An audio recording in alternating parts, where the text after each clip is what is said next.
انہا تذکرہ، یہ لفظ بہت اہم ہے، تذکرہ، ذکرہ، تذکیر، فذکر بالقرآن، کیا معنی ہے اس کے؟ یاد دہانی صحیح ترین ترجمہ ہے، یاد دہانی۔ ایک ہے کسی کو کچھ سکھانا، نئی بات سکھانا، ایک ہے یاد دہانی، اسے ایک چیز معلوم تھی کوئی بھول گیا، یاد کرانا۔ جیسے آپ کے کسی دوست نے آپ کو بہت قیمتی قلم دیا تھا، آپ نے اسے بہت سنبھال کر اپنے ٹرنک میں رکھ دیا، اب سال ہا سال ہو گئے، نہ دوست سے ملاقات نہ وہ یاد، اچانک آپ نے کسی روز ٹرنک کھولا اور وہ قلم آ گیا، تو آپ کو دوست یاد آ جائے گا کہ نہیں؟ اسی لیے قرآن آفاق و انفس کے لیے آیات کہتا ہے، ہم اپنی آیات دکھائیں گے تمہیں، نشانی جس کو دیکھ کر تم ہمیں پہچانو گے۔ اور تذکرہ کا مطلب کیا ہے؟ پوٹینشلی ایمان ہر انسان کے دل میں موجود ہے،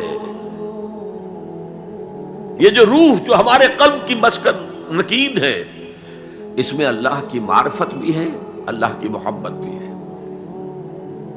البتہ ذہول کے پردے پڑ گئے ہیں، بھول اور نسیان طاری ہو گیا ہے، ہم دنیا ہی کے اندر گم ہو کر رہ گئے ہیں، ہماری ساری دلچسپیاں دنیا سے ہیں، لہذا ہماری توجہ ہی نہیں ہے، ورنہ ہر انسان کے دل میں یہ جو یہاں ہندوستان میں کہتے ہیں آتما اور پرماتما، آتما اور پرماتما کا تو تعلق بہت گہرا ہے، ابتدا میں بنا دی گئی تھی ارواح، جب ہم سب کے سب تمام انسان آدم سے لے کر اور تا قیامت جو انسان آئے گا دنیا میں، ان سب کی ارواح پیدا کر دی گئی، اور پوچھا گیا الستو بربکم قالوا بلا، یاد ہے؟ لہذا یہ تذکرہ ہے، یہ یاد دہانی ہے، تمہارے اندر موجود ہے، اللہ کی معرفت بھی موجود ہے، اللہ کی محبت بھی موجود ہے، لیکن کلا بل ران علی قلوبہم ما کانوا یعملون، ان کے دلوں پر زنگ آ گیا ہے اب ان کے اعمال کی وجہ سے، شیشہ جو ہے وہ زنگ آلود ہو گیا۔ حضور نے فرمایا ان هذه القلوب لتصدع كما يصدع الحديد اذا اصابه الماء، ان دلوں پر بھی زنگ آ جاتا ہے جیسے کہ لوہے کے اوپر پانی پڑتا رہے تو اس کو زنگ آ جاتا ہے۔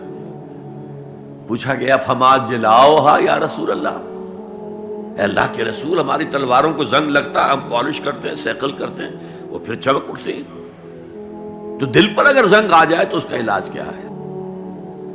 دو چیزیں فرمائی، کثرت و ذکر الموت و تلاوت القرآن، دو کام کرو کثرت سے، موت کو یاد رکھو، یہاں رہنا نہیں ہے، جانا ہے، یہ ہمارا گھر نہیں ہے، یہ ہماری منزل نہیں ہے، ہمارا اصل گھر جو حضور نے فرمایا انما الدنیا خلقت لکم وانتم خلقتم للآخرہ، یہ دنیا تمہارے لیے بنائی گئی، تم آخرت کے لیے بنائے گئے ہو۔ اسی لیے حضور نے فرمایا کن فی الدنیا کانک غریب عابر السبیل، دنیا میں ایسے رہو جیسے راہ چلتے مسافر ہو یا اجنبی ہو۔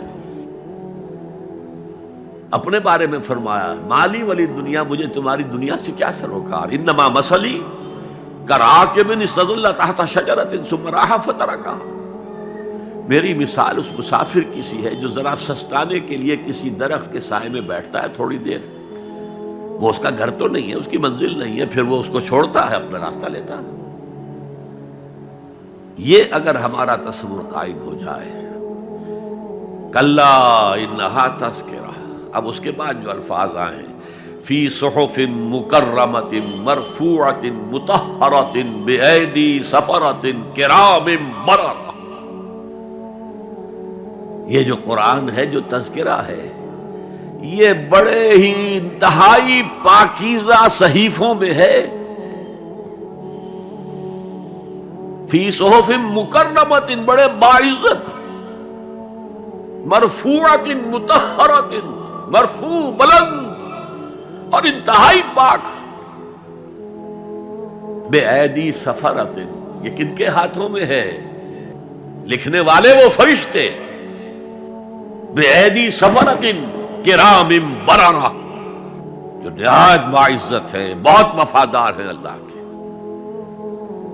یعنی اصل قرآن کہاں ہے؟ لوح محفوظ میں ہے، اصل قرآن کہاں ہے؟ ابھی اگلی جو پڑھیں گے ہم، کتاب مکنون، چھپی ہوئی کتاب کے اندر ہے.